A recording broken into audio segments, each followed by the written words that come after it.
पिला माने आजिर क्लास रे तुम पॉलिटिकल साइंस रो चैप्टर 7 आमे डिस्कशन करिबा जोटा कि तुमर भारतर वैदेशिक नीति रही आर पिला माने एक मार्किया क्वेश्चन आंसर डिस्कशन करिबा एमसीक्यू क्वेश्चन आंसर ता सहित डैश पूरण एई क्लास पर पिला माने आर 2 मार्किया एवं 3 मार्किया क्लास भी डिस्कशन हबो तो व्यस्त हबनी आजिर क्लास रे पिला माने आमे चलो एक मार्किया क्वेश्चन आंसर डिस्कशन करिबा। तेबे तुम प्रथम क्वेश्चन देइछि संविधान केउ धारा भारतर वैदेशिक नीति वर्णित पिला माने धारा 51 रे भारतर वैदेशिक नीति वर्णित होईछि। 2 नंबर क्वेश्चन देइछि पंचशील नीतिर प्रवक्ता किए ना पिला माने जवाहरलाल नेहरू हेउचंती पंचशील नीतिर प्रवक्ता। 3 नंबर देइछि निम्नोक्त मध्यरु केउटी सार्क राष्ट्र नुहे ना पिला माने थाईलैंड सार्क राष्ट्र नुहे बाकी भारत नेपाल आ भूटान ए तीनटा होछि पिला माने सार्क राष्ट्र। 4 नंबर पचारछि निम्नोक्त मध्यरु भारत एवं केउ पड़ोसी राष्ट्र मध्यरे मुक्त सीमारेखा रही ना पिला माने भारत एवं नेपाल मध्यरे मुक्त सीमारेखा रही। 5 नंबर पचारछि काश्मीर को नहीं भारत एवं केउ देश मध्यरे सीमा विवाद रही पिला माने तमे तो जानिच काश्मीर को नहीं पिला माने पाकिस्तान सहित भारतर सीमा विवाद रही। 6 नंबर पचारछि पिला माने तिब्बत अंचल को नहीं भारत और केउ पड़ोसी राष्ट्र मध्य विवाद देखा जाइछि ना पिला माने तिब्बत अंचल को नहीं भारत और चीन मध्य विवाद देखा जाइछि। 7 नंबर पचारछि केउ मसीहारे सिंधु नदी जल बंटन को नहीं भारत और पाकिस्तान मध्य राजीनामा स्वाक्षरित होइतिला पिला माने ना 1960 रे पिला माने सिंधु नदी जल बंटन को नहीं भारत और पाकिस्तान मध्य राजीनामा स्वाक्षरित होइतिला। तेबे 8 नंबर देखिबा। 8 नंबर पचारछि केउ मसीहारे पाकिस्तान प्रथमे भारत आक्रमण करथिला ना पिला माने 1965 रे पाकिस्तान कोन करथिला ना प्रथमे भारत आक्रमण करथिला। तेबे 9 नंबर देखिबा। 9 नंबर पचारछि तास्केंट राजीनामा केउ मसीहारे स्वाक्षरित होइतिला ना पिला माने 1966 रे तास्केंट राजीनामा स्वाक्षरित होइतिला। एक मार्किया क्वेश्चन आसे मने रखिबो। 10 नंबर पचारछि केउ मसीहारे भारत और पाकिस्तान मध्य द्वितीय थर युद्ध होइतिला ना पिला माने 1978 रे भारत एवं पाकिस्तान मध्य द्वितीय थर युद्ध होइतिला। तेबे 11 नंबर देखिबा।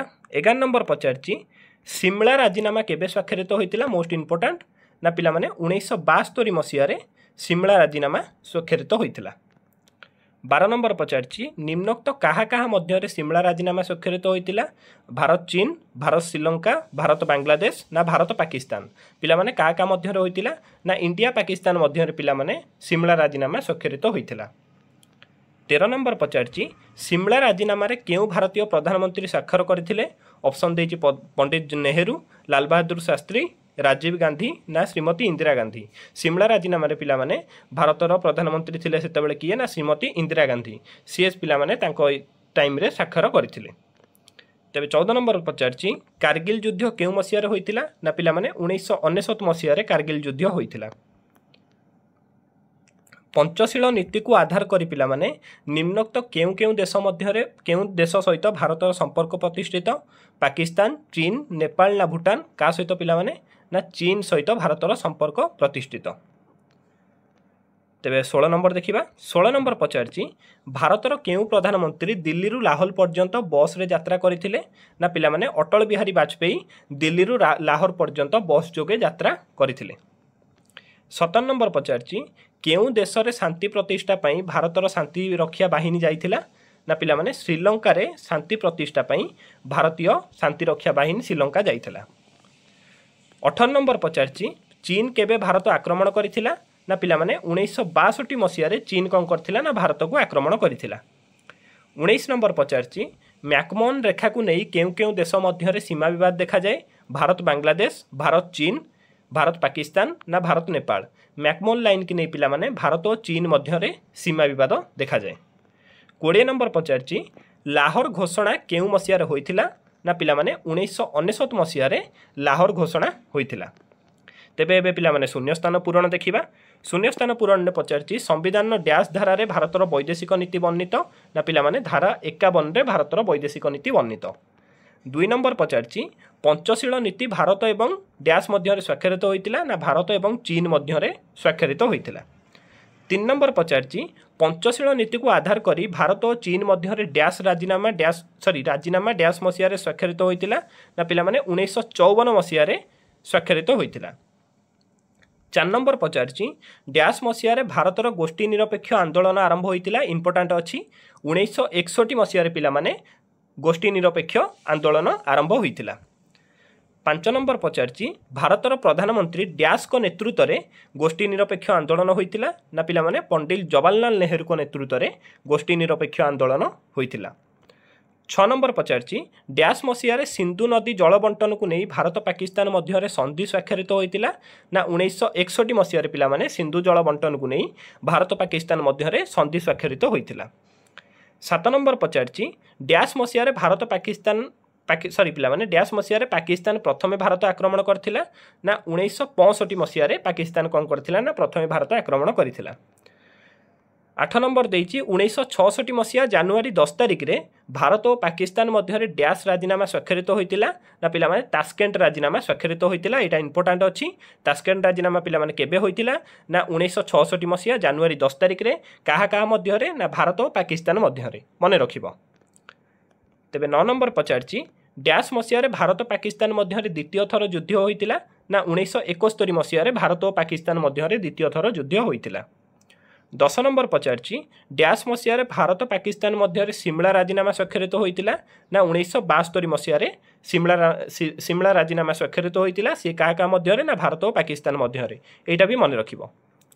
11 नंबर पचारछि डैश मसीह भारतर प्रधानमंत्री श्रीयुक्त अटल बिहारी वाजपेयी बस जोगे पाकिस्तान यात्रा करथिले ना पिला माने 1999 मसीह भारतर प्रधानमंत्री श्रीयुक्त अटल बिहारी वाजपेयी बस जोगे पाकिस्तान यात्रा करथिले। 12 नंबर देला डैश मसीह कारगिल युद्ध होइतिला ना 1999 मसीह कारगिल युद्ध होइतिला एक मार्किया क्वेश्चन आसे मन रखिबो। 13 नंबर पचारछि डैश मसीह चीन भारत आक्रमण करथिला 1962 मसीह पिला माने चीन भारत आक्रमण करथिला। 14 नंबर देला तिब्बत समस्या को नहीं भारत और डैश मध्य विवाद होइछि ना पिला माने भारत और चीन मध्य तिब्बत समस्या को नहीं विवाद लगी रही ना पिला माने 15 नंबर देइछि भारत और तिब्बत मध्य टणा जाइथिबा डैश रेखा को नहीं भारत और चीन मध्य विवाद रही ना पिला माने मैकमोहन रेखा को नहीं भारत एवं चीन मध्य विवाद लगी रही क्या नहीं पिला माने ना मैकमोहन लाइन की नहीं पिला माने भारत और चीन मध्य विवाद लगी रही। 16 नंबर देइछि डैश मसीह भारत और चीन मध्य तिब्बत संबंधी एक राजीनामा स्वाक्षरित होइतिला ना 1951 मसीह पिला माने भारत और चीन मध्य तिब्बत संबंधी एक राजीनामा स्वाक्षरित होइतिला। 17 नंबर देइछि काश्मीर को नहीं भारत और तार पड़ोसी राष्ट्र डैश मध्य सीमा विवाद रही ना पिला माने काश्मीर को नहीं पाकिस्तान और भारत मध्य सीमा विवाद रही। 18 नंबर देइछि भारतीय शांतिरक्षा सेना भारत तार पड़ोसी राष्ट्र डैश को प्रेरण करथिला ना पिला माने श्रीलंका को प्रेरण करथिला जोड़ा पिला माने शांति प्रतिष्ठा करिया को जाइथिले। 19 नंबर देइछि 1998 मसीहा जनवरी 15 तारिख रे वाणिज्य शिखर सम्मिलनी भारत पाकिस्तान और डैश मध्य अनुष्ठित होइतिला ना पिला माने बांग्लादेश मध्य अनुष्ठित होइतिला। एटा मोस्ट इंपोर्टेंट अछि मन रखिबो। 20 नंबर देइछि पड़ोसी राष्ट्र डैश सहित भारतर सांस्कृतिक वाणिज्यिक धार्मिक क्षेत्र में मुक्त एवं सौहार्दपूर्ण रही पिला माने ना पड़ोसी राष्ट्र नेपाल सहित पिला माने भारतर सांस्कृतिक वाणिज्यिक धार्मिक क्षेत्र में मुक्त सौहार्दपूर्ण रही। तेज पिला माने 21 नंबर लास्ट क्वेश्चन रही प्राचीन कालरू भारत और पड़ोसी राष्ट्र डैश मध्य वाणिज्य पई रेशम पथ थिला ना पिला माने प्राचीन कालरू भारत और तार पड़ोसी राष्ट्र चीन मध्य वाणिज्य पई पिला माने रेशम पथ रही। आजर क्लास पिला माने एतिकी थिला। आजर इंपोर्टेंट सर्ट टाइप क्वेश्चन मु तुमको कहीदेली आगू पिला माने आरो 2 मार्किया और 3 मार्किया क्वेश्चन डिस्कसन हम परवर्ती क्लास रे से पर्यंत जाई पिला माने मु रहुची देखा हबा परवर्ती क्लास रे।